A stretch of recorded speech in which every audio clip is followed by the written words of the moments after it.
go through with this, nobody gets hurt, right? Oh, man, we snatch him. There he is! We grab him. He signs a few signatures. We give him a protein shake. He doesn't even know what happened. I watched a lot of movies, Paul. That's Pain and Gain with Mark Wahlberg and Dwayne "The Rock" Johnson. Out in theaters right now. Mr. Moviefone, Russ Leatherman, here to tell us about this one. It looks cheesy, maybe funny. What did you think?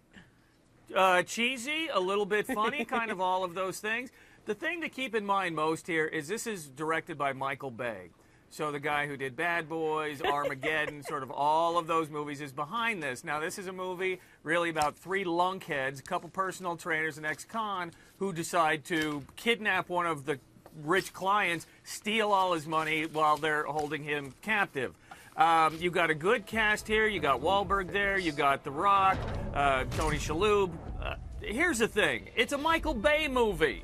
So remember that everything's over the top. The violence is over the top. The sexism is over the top. The comedy is sort of hit and miss. So I can see this working for a particular audience, mostly males, 20 to 21 and a half is probably the demo for this movie. Gym rat meatheads, what?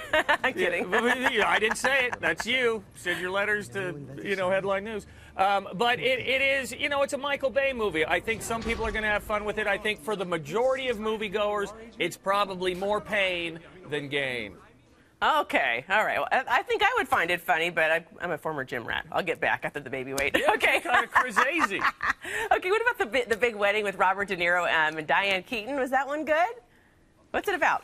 Well, not so much. Oh. You've got a big cast here too, like you said: De Niro, Keaton, Katherine Heigl, Amanda Seyfried, Susan Sarandon, Robin Williams, Topher Grace. Here is the problem with this movie. It's just a super, super lazy romantic comedy.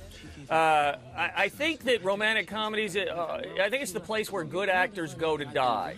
Although I like a bunch of these actors, they're really just phoning it in here. I mean, the movie is so lazy that even the title is just The Big Wedding. It's not My Big Fat Greek Wedding. It's not 4 Weddings and a Funeral. It's just The Wedding. I would say that if you got some money burning a hole in your pocket, maybe, but otherwise, if this looks kind of interesting to you, you probably wait for the DVD or the pay-per-view. It seems, though, that wedding stuff just makes so much money, so I'm curious to see how much money it does make, good or not. Let's talk about You're going to go see this one, too, aren't you? I might rent it later down the line, but no, not that one, but the first one may be the gym rat one. Let's talk about Oblivion. That one looks like Tom Cruise's film. We didn't get a chance to talk about it last week, but what'd you think?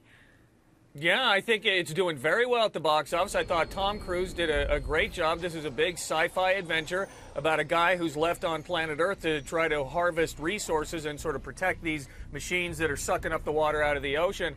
I thought it was kind of confusing. I'm not sure I understood what was happening half the time, but it looked so cool, and the effects were so well done that I really enjoyed it. So I think if you're looking for a big sci-fi adventure, this is probably a good one to check out this week. And remember, all of this stuff is just building up to next week and Iron Man 3, which is the official start of the movie summer. So there you go. I'll see if that one cleans house. We'll talk to you about that one next week, and hopefully, Mr. Moviefone, thank you so much. Have a good one. Have a great weekend. You too.